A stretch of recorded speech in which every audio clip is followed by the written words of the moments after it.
നമസ്കാരം മലയാളി വാർത്തയിലേക്ക് സ്വാഗതം. കഴിഞ്ഞ ദിവസം കോഴിക്കോട് സൗത്ത് ബീച്ചിന് സമീപത്ത് കടൽ ഉൾവലിയുന്ന ഒരു പ്രതിഭാസമുണ്ടായി. വളരെയധികം ആശങ്കയും ഭീതിയും ഒക്കെ നിറച്ചു. പക്ഷെ അത് തിരിച്ചു വന്നത് ഏറ്റവും ആശ്വാസകരം. 1.5 കിലോമീറ്റർ അകത്തേക്ക് കടൽ ഉൾവലിയുകയായിരുന്നു. പെട്ടെന്നുണ്ടായ മാറ്റം ബീച്ചിലെത്തിയ സന്ദർശകരെ ഒന്നടങ്കം വളരെയധികം പരിഭ്രാന്തരാക്കി. പെട്ടെന്നായിരുന്നു കടൽ ഉള്ളിലേക്ക് പോയതെന്ന് ആളുകൾ പറഞ്ഞു. ഏതാനും ദിവസങ്ങളായി കടൽ കുറച്ച് ഉൾവലിഞ്ഞിരുന്നുവെങ്കിലും ഇത്രയും ഉള്ളിലേക്ക് പോയത് ആദ്യമാണ് എന്നായിരുന്നു കച്ചവടക്കാരടക്കം പ്രതികരിച്ചത്. തിരയില്ലാതെ നിശ്ചലാവസ്ഥയായ കടൽ കാണാനും നിരവധി പേരാണ് എത്തിയത്. ഇതിനു മുൻപും ഇത്തരത്തിൽ ഉണ്ടായിട്ടുണ്ട്. പക്ഷേ കുറച്ച് മണിക്കൂറുകൾക്ക് ശേഷം സാധാരണ നിലയിലാവുമെന്നും ബീച്ചിലെ കച്ചവടക്കാർ പറഞ്ഞിരുന്നു. പക്ഷേ രാത്രി 10:30യോടെയാണ് സൗത്ത് ബീച്ചിൽ കടൽ ഉൾവലിഞ്ഞത്. മാത്രമല്ല മണിക്കൂറുകളെടുത്ത ശേഷമാണ് അത് തിരിച്ചു വന്നതെന്നത് ഏറ്റവും ശ്രദ്ധേയം. മുൻപ് കാപ്പാട് കടൽ ഉൾവലിഞ്ഞിരുന്നു. ഏതാണ്ട് 1.5 കിലോമീറ്ററോളം കടൽ ഉൾവലിഞ്ഞിട്ടുണ്ട് എന്നായിരുന്നു പ്രദേശവാസികൾ അടക്കം പ്രതികരിച്ചത്. അപൂർവ പ്രതിഭാസം ഉണ്ടായതോടെ നിരവധി ആളുകൾ സൗത്ത് ബീച്ചിൽ കടൽ കാണാൻ എത്തിയിട്ടുണ്ട്. വളരെ പെട്ടെന്നാണ് കടൽ ഉള്ളിലേക്ക് കയറിപ്പോയത്. ഉടൻ തിരികെ വരുമെന്ന് പ്രതീക്ഷിച്ചുവെങ്കിലും ഏറെ നേരം തൽസ്ഥിതി തുടർന്നു എന്നതും ഏറ്റവും ശ്രദ്ധേയം. അതായത് ഈ കടൽ ഉൾവലിയുമ്പോൾ അത് പല പ്രതിഭാസങ്ങളും ഉണ്ടാകുന്ന കള്ളക്കടൽ പ്രതിഭാസമായിരിക്കാം, മറ്റെന്തെങ്കിലും പ്രതിഭാസമായിരിക്കാം. അതിൽ ഏറ്റവും കൂടുതൽ ഭീതി ജനിക്കുന്നത് സുനാമിക്ക് സാധ്യതയുണ്ടോ എന്നൊരു ഭീതി തന്നെയാണ്. ഇപ്പോൾ കഴിഞ്ഞ ദിവസങ്ങളൊക്കെ ഈ ഒരു കമൻറ്റ് ബോക്സുകൾ എടുത്ത് നോക്കിയാൽ നമുക്ക് കാണാൻ സാധിക്കുന്നത് ആശങ്ക പങ്കുവയ്ക്കുകയാണ്. സുനാമിക്കുള്ള സാധ്യതയാണോ, സുനാമി വരുമോ എന്നതടക്കമുള്ള ആശങ്കയൊക്കെ ശക്തമായിരുന്നു.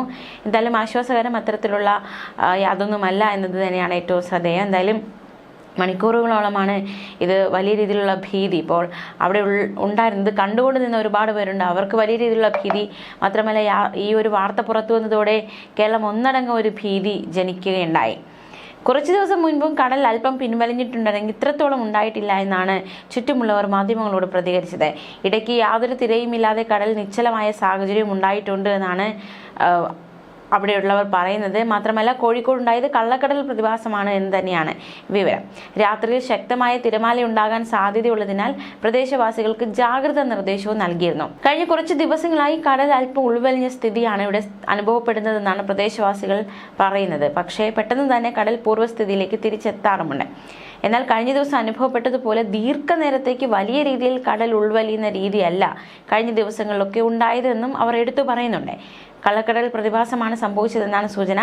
അധികൃതരുടെ ഭാഗത്തു നിന്നും ഒരു ഔദ്യോഗികമായിട്ടുള്ള ഒരു വിവരം വരേണ്ടതായിട്ടുണ്ട്. രാത്രിയിൽ ശക്തമായ തിരമാല ഉണ്ടാകാൻ സാധ്യതയുണ്ട്. അതുകൊണ്ട് തന്നെ പരിസരവാസികളടക്കം ജാഗ്രതയോടെ ആയിരുന്നു. ഇതിനു മുമ്പും 2 തവണ കടൽ ഉൾവലിഞ്ഞിട്ടുണ്ട് എന്ന് പ്രദേശവാസികൾ പറയുന്നു. ആദ്യം കടൽ ഉൾവലിഞ്ഞത് സുനാമിയുടെ സമയത്തായിരുന്നു.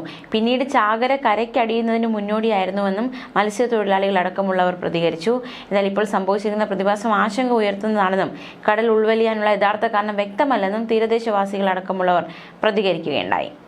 അതേസമയം ഇനി നമുക്ക് നമ്മുടെ മഴ ഏതുവരെ എത്തിയെന്ന് നോക്കാം. തുലാവർഷമൊക്കെ പടിക്കലെത്തി നിൽക്കുകയാണ്.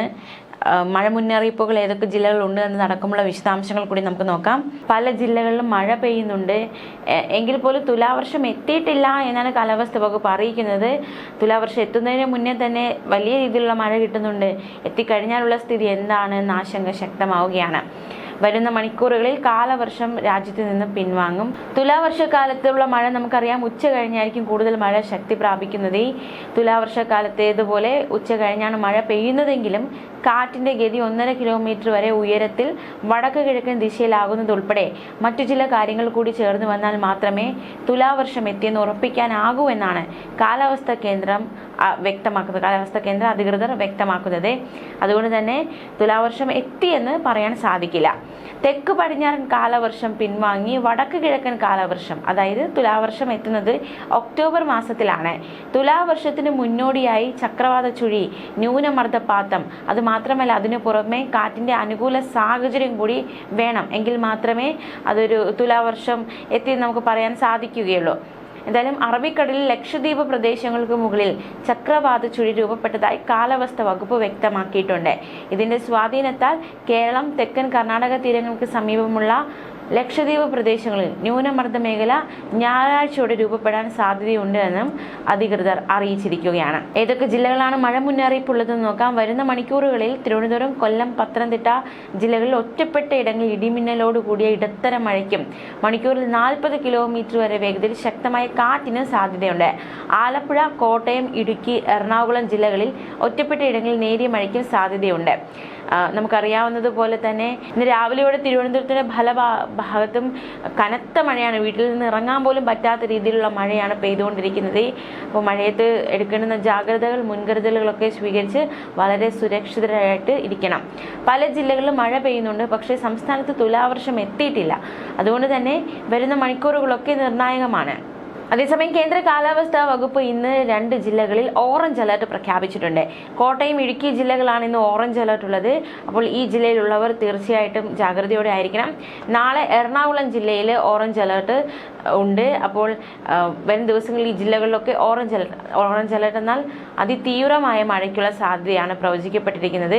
തീർച്ചയായിട്ടും ഓറഞ്ച് അലർട്ട് പ്രഖ്യാപിച്ചിരിക്കുന്ന ജില്ലയിലുള്ളവർ വളരെയധികം ജാഗ്രത പാലിക്കേണ്ടത് അത്യാവശ്യമാണ്. കാരണം 24 മണിക്കൂറിൽ 115.6 മില്ലിമീറ്റർ മുതൽ 204.4 മില്ലിമീറ്റർ വരെ മഴ കിട്ടുമെന്നാണ് അതിശക്തമായ മഴ എന്നതുകൊണ്ട് കേന്ദ്ര കാലാവസ്ഥാ വകുപ്പ് അർത്ഥമാക്കുന്നത്. ഇനി മഞ്ഞ അലർട്ട് ഏതൊക്കെ ജില്ലകളാണെന്ന് നോക്കാം. ഇന്ന് തിരുവനന്തപുരം, കൊല്ലം, പത്തനംതിട്ട, ആലപ്പുഴ, എറണാകുളം, തൃശൂർ, മലപ്പുറം ജില്ലകളിൽ മഞ്ഞ അലർട്ടാണ്. നാളെ തിരുവനന്തപുരം, കൊല്ലം, പത്തനംതിട്ട, ആലപ്പുഴ, കോട്ടയം, ഇടുക്കി, തൃശൂർ ജില്ലകളിൽ മഞ്ഞ അലർട്ടാണ്. 18-ാം തീയതി പത്തനംതിട്ട, കോട്ടയം, ഇടുക്കി, എറണാകുളം, തൃശൂർ, പാലക്കാട്, മലപ്പുറം, വയനാട് ജില്ലകളിൽ മഞ്ഞ അലർട്ടാണ്. 19-ാം തീയതി പത്തനംതിട്ട, കോട്ടയം, ഇടുക്കി, കണ്ണൂർ, കാസർഗോഡ് ജില്ലകളിലും കേന്ദ്ര കാലാവസ്ഥാ വകുപ്പ് മഞ്ഞ അലർട്ട് പ്രഖ്യാപിച്ചിരിക്കുകയാണ്. ഈ ജില്ലകളിലുള്ളവരൊക്കെ ജാഗ്രതയോടെ ആയിരിക്കുക. ഒറ്റപ്പെട്ട് ശക്തമായ മഴയ്ക്കുള്ള സാധ്യതയാണ് പ്രവചിക്കപ്പെട്ടിരിക്കുന്നത്. 24 മണിക്കൂറിൽ 64.5 മില്ലിമീറ്റർ മുതൽ 115.5 മില്ലിമീറ്റർ വരെ മഴ കിട്ടുന്ന സാഹചര്യത്തെയാണ് ശക്തമായ മഴ എന്നതുകൊണ്ട് കേന്ദ്ര കാലാവസ്ഥാ വകുപ്പ് അർത്ഥമാക്കുന്നത്. ഇടിമിന്നലോടുകൂടിയ മഴയാണ് പ്രതീക്ഷിക്കുന്നത്. ജാഗ്രതയോടെ ആയിരിക്കേണ്ടതുണ്ട്. ഉരുൾപൊട്ടൽ, മണ്ണിടിച്ചിൽ, മലവെള്ളപ്പാച്ചിൽ സാധ്യതയുള്ള പ്രദേശങ്ങളിൽ താമസിക്കുന്നവർ അധികൃതരുടെ നിർദ്ദേശാനുസരണം സുരക്ഷിതമായ സ്ഥലങ്ങളിലേക്ക് മാറി താമസിക്കണം. നദിക്കരകൾ, അണക്കെട്ടുകളുടെ കീഴ്പ്രദേശങ്ങൾ എന്നിവിടങ്ങളിൽ താമസിക്കുന്നവരും അപകട സാധ്യത മുൻകൂട്ടി കണ്ട് അധികൃതരുടെ നിർദ്ദേശാനുസരണം മാറി താമസിക്കേണ്ടതാണ്. ദുരന്ത സാധ്യതാ പ്രദേശങ്ങളിൽ താമസിക്കുന്നവർ നിർബന്ധമായും തങ്ങളുടെ പ്രദേശത്ത് ക്യാമ്പുകൾ തുറന്നു എന്ന് ഉറപ്പാക്കേണ്ടതും പകൽ സമയത്ത് തന്നെ അങ്ങോട്ട് മാറി താമസിക്കേണ്ടതുമാണ്. ഇതിനായി തദ്ദേശ സ്ഥാപന, റവന്യൂ അധികാരികളുമായി ബന്ധപ്പെടാവുന്നതാണ്. വളരെ ഈ ഒരു കാര്യങ്ങളൊക്കെ ശ്രദ്ധ വേണ്ടിയിരിക്കുന്നു. മാത്രമല്ല കള്ളക്കടൽ ജാഗ്രതാ നിർദ്ദേശമുണ്ട്. കള്ളക്കടൽ പ്രതിഭാസത്തിന്റെ ഭാഗമായി 17-ാം തീയതി രാത്രി 11:30 വരെ കേരളത്തിൽ തിരുവനന്തപുരം, കാപ്പിൽ മുതൽ പൊഴിയൂർ വരെ, കൊല്ലം, ആലപ്പാട്ട് മുതൽ ഇടവ വരെ ഈ ജില്ലകളിൽ 0.8 മുതൽ 1.1 മീറ്റർ വരെയും 17-ാം തീയതി രാത്രി 8:30 വരെ കന്യാകുമാരി, അതായത് നീരോടി മുതൽ ആരോഗ്യപുരം വരെ 1.1 മുതൽ 1.4 മീറ്റർ വരെ ഉയർന്ന തിരമാലകൾ കാണാം. കടലാക്രമണത്തിന് സാധ്യതയുണ്ടെന്ന് ദേശീയ സമുദ്രസ്ഥിതി പഠന ഗവേഷണ കേന്ദ്രം അറിയിച്ചു. കടലാക്രമണത്തിന് സാധ്യതയുള്ളതിനാൽ മത്സ്യത്തൊഴിലാളികളും തീരദേശവാസികളും ജാഗ്രത പാലിക്കണം.